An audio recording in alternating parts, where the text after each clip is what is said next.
So, hello guys. So, meron akong ngayon, tawag dito, persimmon. So, nabili ko to siya sa Baguio. Kasi pumunta kami ng Baguio nung last week. Nakita ko to siya. So, bumili ako ng 3 piraso. Kasi, ang dami ko nakikita sa, sa TikTok, tapos sa mga Chinese drama. Ito yung mga kinakain nila. Oh.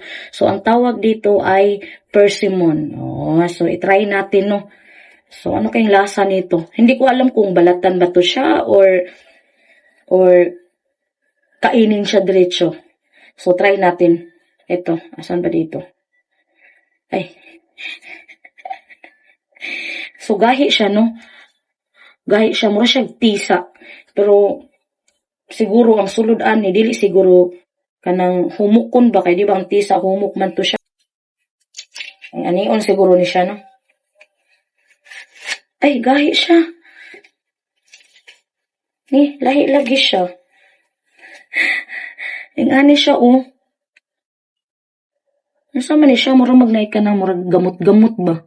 Yung mga parang, sama na siya, yung mga ugat-ugat. Lami, baka ni. So, ako na ni siyang gihugasan, no?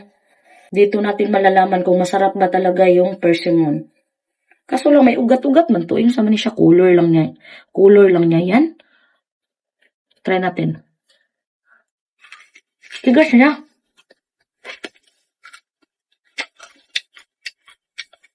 Tamisa. Ang tamis niya.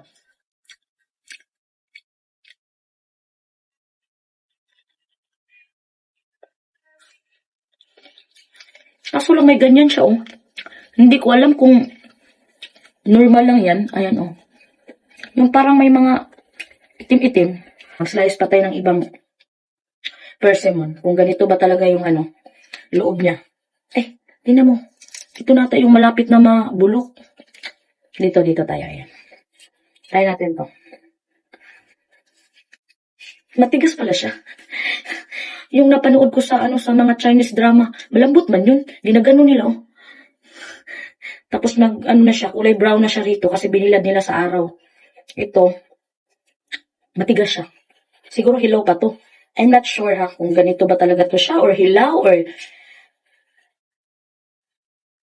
hinog na to. Tigas siya. Ang galing, no? Hindi ko alam kung tanim ba talaga to galing sa Baguio. Kung sila ba talaga mismo ang nagtanim nito ba. Kasi ang alam ko nito nabubuhay to sa ibang bansa eh. Pero I'm not sure kasi wala akong alam.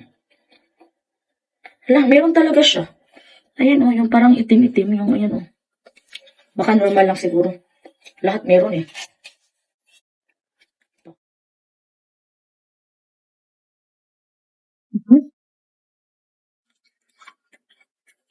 Hindi ko ma-explain kung anong lasa niya.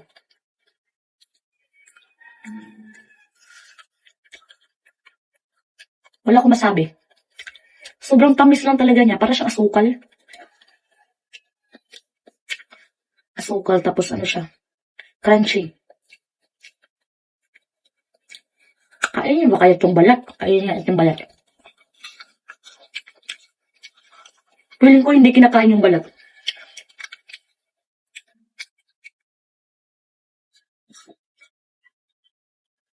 Lami siya eh.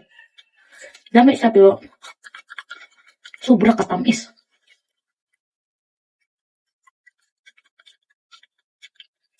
Sa 100 sa 100 no, i-rate na ko siya. Siguro na sa mga 80. 80 over 100. Ganun.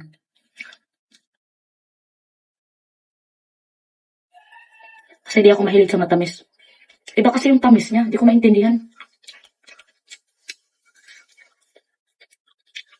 Tingnan mo yung buto niya, oh. Oh. Pwede kaya ito itanim. Ayun, oh. So, di na tayo may ignorante, no? Sa persimmon na yan, no? Di tayo may ignorante nito ba?